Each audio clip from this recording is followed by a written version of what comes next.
We're in San Carlos, where a little hidden gem is bringing the community together with good food. We're gonna go check it out and have a bite.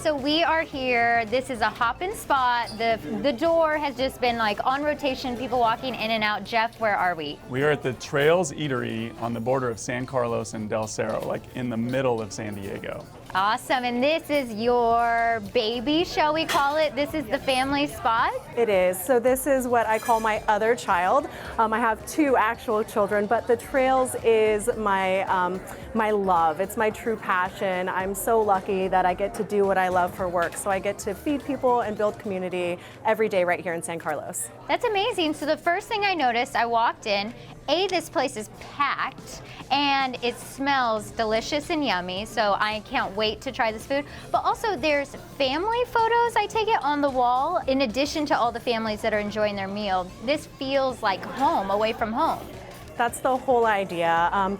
We understood that being in San Carlos, it's such a unique part of San Diego, that we really wanted to kind of bring that outside community feel in, and there's no better way to do that than to really embody family. I call the crew that works here and the people that come here to eat my Trails family, and then I welcome them with pictures of my actual family. So my children are on the walls, my mom is on the wall, my father-in-law and my mother-in-law, and it feels like a hug when you come in, right? Mm-hmm. Yeah, Jeff, he was telling me that this is not only his neighborhood, but this is his spot in the neighborhood to come to, bring his family, show up. People know your name. It's like Cheers, but for breakfast. Yeah, it really is. You know, people talk across tables, old neighbors say hello to each other. New relationships are built at the counter all the time. Just the other day, we had a young family, invite one of our retired customers to come and sit with them, and they bought her breakfast.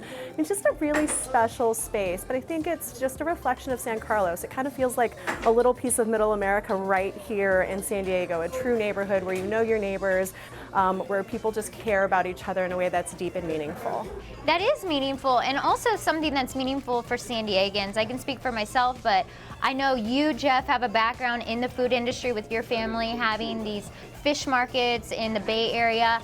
People in San Diego, they require and they demand like a good, cool food scene. And this place checks all those boxes. Oh, awesome. Thank you so much for that. Yeah, we like to say that we are a fine diner.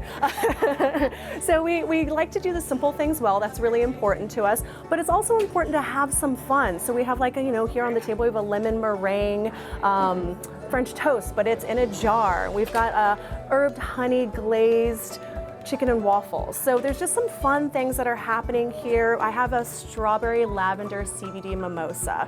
These are things you can't get anywhere else when we're having fun with it, but we also do the basics really well too. So if you want bacon and eggs, we've got you covered. And if I could say, like, nobody else is offering anything like this around here. And people, if they don't know about San Carlos, they are surprised to know that something like this exists. And the community has really wrap their arms around it and is excited to have this opportunity to bring guests with them to check this place out. And as more and more people are coming to our part of San Diego from other parts, they're enjoying food like this, and this restaurant was really at the forefront of all that community building and bringing people this direction. Yes. So it's no longer a surprise. I also heard that, being on the forefront, you guys are accepting of not only everybody, but also their food restrictions. Like, you can come as you are. If you don't eat gluten, or if you have certain food restrictions or food favorites, you basically have it all on your menu. Absolutely. It's really important to me that everyone feels like they can sit around our table. So our table is an inclusive table in every way imaginable. So everybody, every walk of life, and everyone in all their situations are welcome here, and we love that. And that includes their food intolerances or preferences. So we've gone to great strides to make sure that when people come here, they don't feel like they're missing out on a darn thing. They're having the same experience in terms of having great quality food, bold flavors, and a satisfying dining experience as everybody else around the table. Jeff, what's your favorite thing on the menu here? I'm really a bacon and eggs kind of person. I love food, but I always stick to the basics. I'm not that adventurous.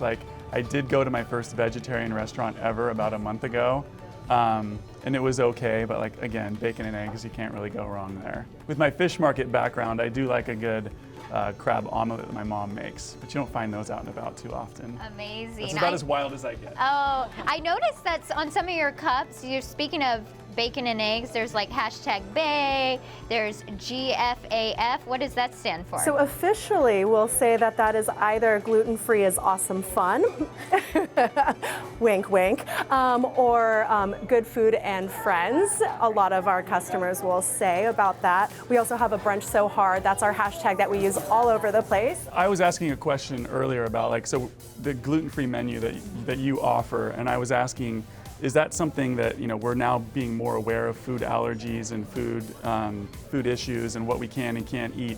Do you find that to be something new, or because I mean, every day I meet new families, right?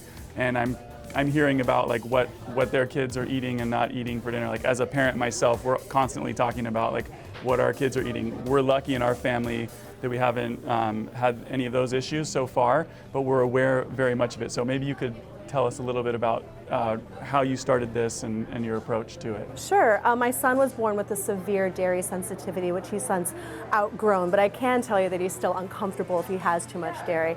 And because of that, I just sort of had a different awareness about people's food sensitivities.